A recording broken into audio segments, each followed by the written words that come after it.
Alors bonjour, dans cette vidéo, nous sommes en secondaire 4 au numéro 1. Alors comme tu as remarqué, comme pour le secondaire 3, hein, on a affaire à des astérix, ce qui fait en sorte que ces numéros-là sont reliés ensemble. C'est un élève soit que j'ai eu ou un élève que j'ai pris sur un site. Donc ici, ça porte sur la tête en gigue. OK? Fait que juste pour te mettre en contexte, qu'est-ce que c'est la tête en gigue? Eh bien, c'est une chanson de Jim Corcoran et Bertrand Gosselin, si je me souviens bien de son nom de famille. Et donc, c'est une chanson d'amour. J'ai la tête en G, donc la tête en fête, et le cœur en septembre. Mon cœur, mes sentiments, je devrais apprendre à aimer. C'est une très belle chanson que j'avais donnée à faire à un élève. Et donc, je commence avec le numéro 1. Ici, comme ceci. Je vais grossir un petit peu. On voit mieux. Alors, voilà. Pour commencer, on peut affirmer que l'amour a bel et bien changé la vie du narrateur dans La tête en gigue, puisque cet amour lui procure un sentiment de liberté qui lui était inconnu jusqu'à présent. Alors ici, pour commencer, si tu te souviens, il s'agit d'une forme d'organisateur textuel qui nous sert ici à mettre en séquence. Donc, il y a une première idée, hein. Il devrait en avoir une autre, mais elle ne sera pas dans ce manuel. Donc, l'élève avait deux idées, hein, deux arguments, deux raisons pour expliquer pourquoi l'amour avait changé la vie. Donc, on peut affirmer que l'amour a bel et bien changé la vie, puisque, hein, on se souvient que le puisque amène une phrase, complément de phrase, de justification.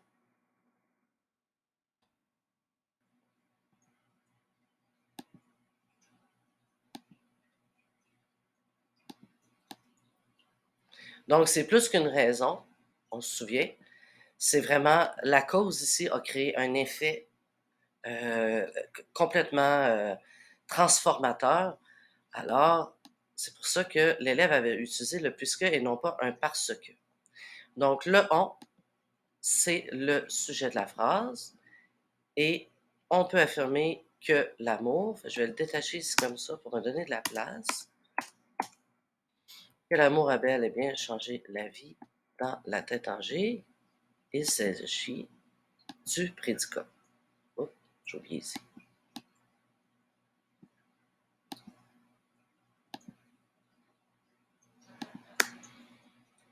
Donc, le on. OK?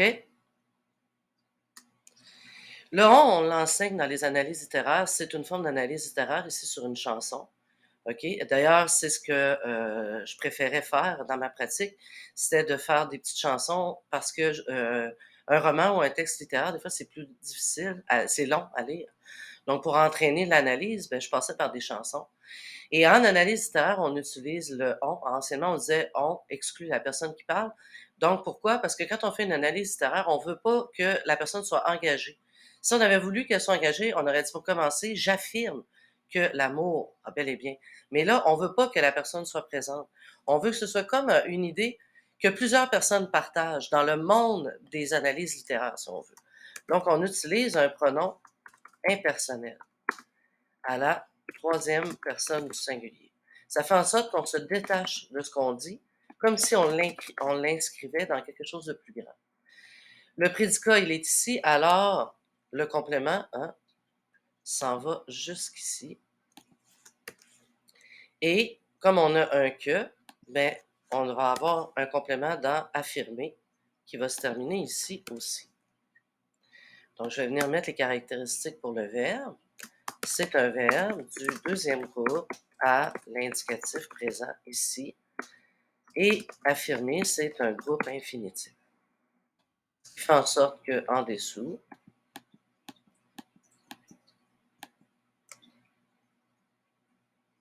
on peut quoi affirmer.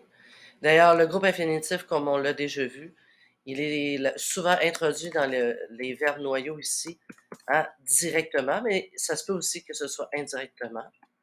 On l'a déjà vu. Donc, on a une conjonction ici hein, de subordination.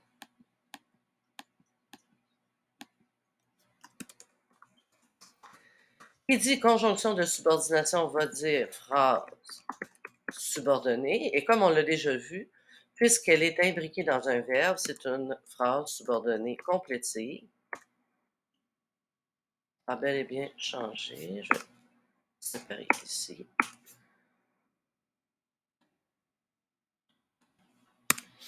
Donc, on peut affirmer quoi? Complément direct du verbe affirmer.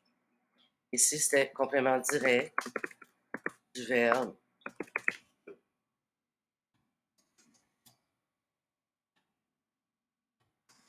Alors, qui dit phrase subordonnée, hein, dit un deuxième sujet. C'est quoi qui a changé la vie? Eh bien, c'est l'amour, qui est un GN masculin singulier à la troisième personne du singulier. Et le verbe, c'est a changer. Donc, à l'intérieur de ça, il y a quelque chose ici, bel et bien. Donc, je vais traiter le verbe d'abord, je vais revenir sur le bel et bien après. Donc, c'est le verbe changer. Hein? Donc, c'est un verbe du premier groupe. Il est au mode indicatif et il est au passé composé. Qui dit passé composé, on doit dire toujours hein, quel auxiliaire, ça, on le sait depuis le secondaire 1. Donc, PPA, ben, il faut s'attendre à avoir peut-être un CD. Si CD est placé avant, on sait qu'ici, il va falloir faire quelque chose. On va se le poser après comme question. Donc, bel et bien, qu'est-ce que c'est? Ben, on voit bien que ça change, hein, le a changé. C'est comme s'il l'avait changé définitivement. Et si je dis que c'est comme s'il avait changé définitivement, ben, bel et bien est un adverbe. Mais c'est pas un adverbe, c'est pas un mot, bel et bien, hein? On l'a déjà vu, ça aussi. Donc, quand ce n'est pas un mot, mais qu'il s'agit quand même d'un adverbe ou d'autre chose, ça pourrait être un adjectif, on va dire locution parce que c'est plusieurs mots, rappelez-vous. Donc, locution adverbiale.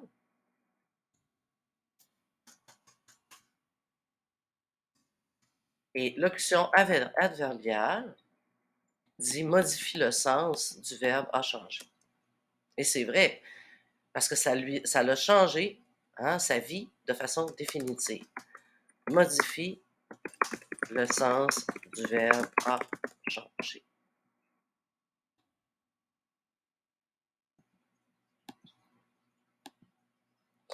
Donc, a changé quoi? La vie du narrateur. Bon, ben là, la question du CD, si on l'accorde, hein, ça vient d'être réglé. A changé la vie du narrateur. A changé la vie du narrateur dans quoi? Hein, il l'a changé dans quoi ou comment?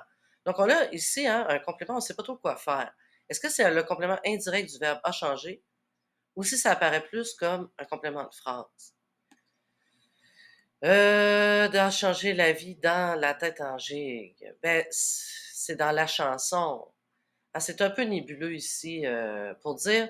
En fait, c'est que quand on fait des analyses littéraires, on doit contextualiser hein, de quoi on parle, où, c'est dans quel texte dont on parle. Fait que moi, je le traiterais plus comme un genre d'organisateur textuel. Je le mettrais plus en blanc. On vient selon lui dans où, tu sais. C'est un peu, il n'y a pas vraiment un rôle syntaxique en soi, il y a plus un rôle d'organiser les idées pour que le lecteur te retrouve dans ce que tu dis, tu sais. C'est ça que je voulais dire. GN, féminin singulier.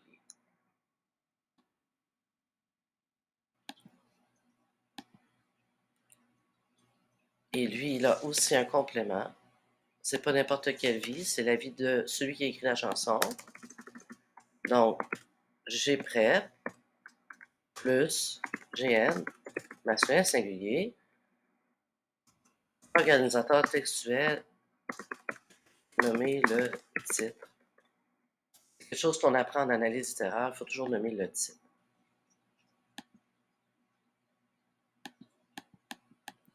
Et donc, le fameux CD étant placé avant, a changé, lui, ne s'accorde pas. Complément du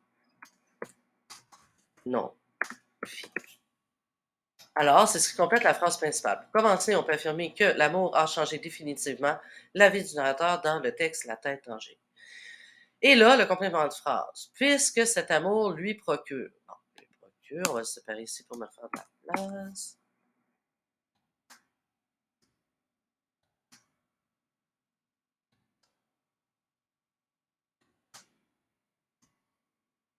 Alors, pourquoi sa vie a été changée? Ici, on a un sujet, c'est l'amour. Et pas n'importe lequel, celui-là, à cause du déterminatif, du démonstratif, pardon. Ici.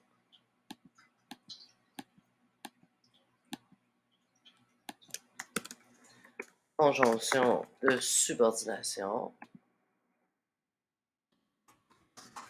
Et sur CP de justification.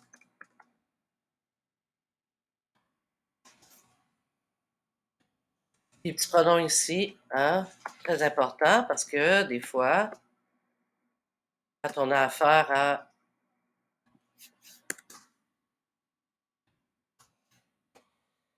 à des participes passés employés avec l'auxiliaire avoir, si ici on a affaire à un CD, on l'a déjà vu avec des particules comme L apostrophe, pas le lui, parce qu'on le sait, lui, il est toujours au complément indirect, mais n'empêche que il faut toujours être attentif hein, à ces petits mots-là qui viennent s'intercaler entre le sujet et le verbe principal.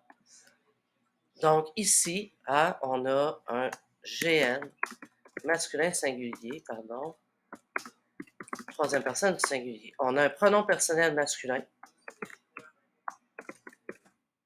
masculin singulier, qui renvoie au narrateur et on a un verbe du premier groupe à l'indicatif présent.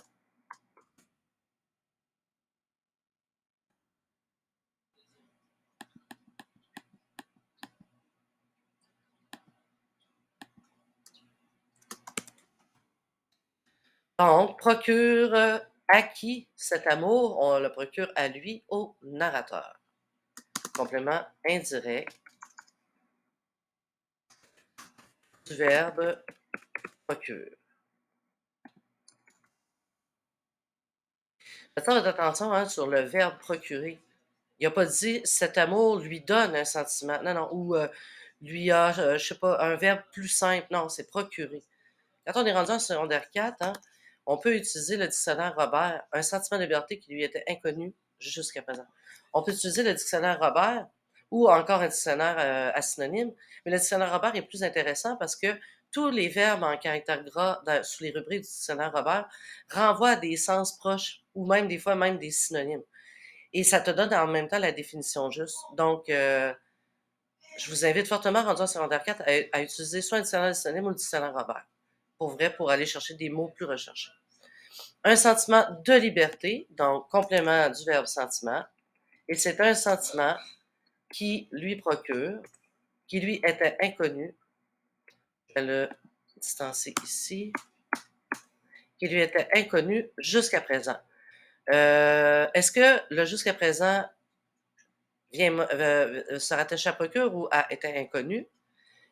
C'est était inconnu, fait que je vais le laisser ici comme ça, qui était inconnu jusqu'à présent, donc ici, un sentiment de liberté, ici, lui est un complément de était inconnu, et jusqu'à présent va être un complément de était inconnu, comme ceci. Donc, un sentiment, qu'est-ce que c'est? C'est un GN masculin singulier.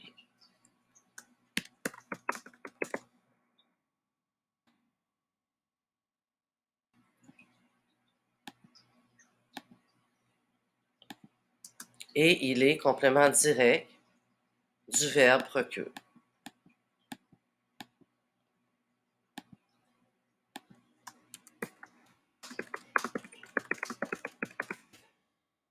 De liberté, c'est un G prêt,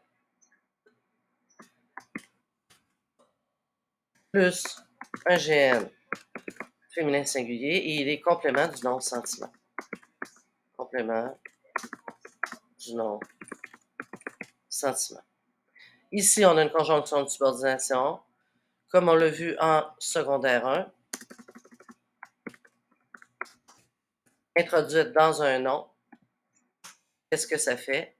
Ça nous donne une phrase subordonnée relative. Une phrase subordonnée relative détacher un petit peu. Ça.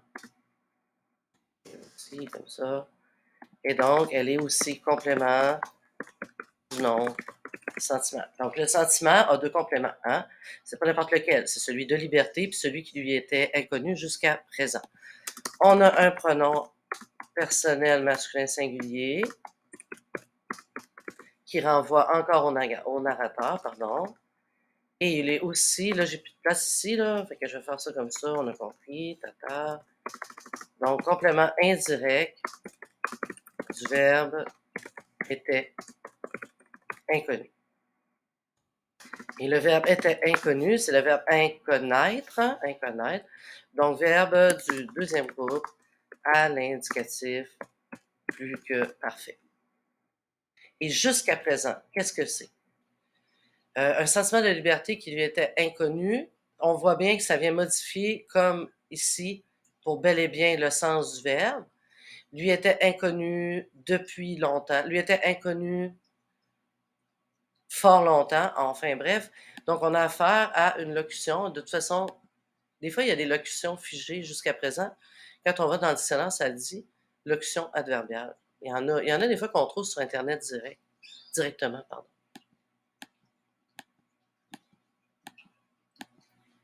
Donc, c'est une locution adverbiale, expression figée, comme on appelait dans l'ancien temps. C'est pour ça que j'ai eu de la difficulté à la remplacer, justement. Donc, ça modifie le sens de était inconnu.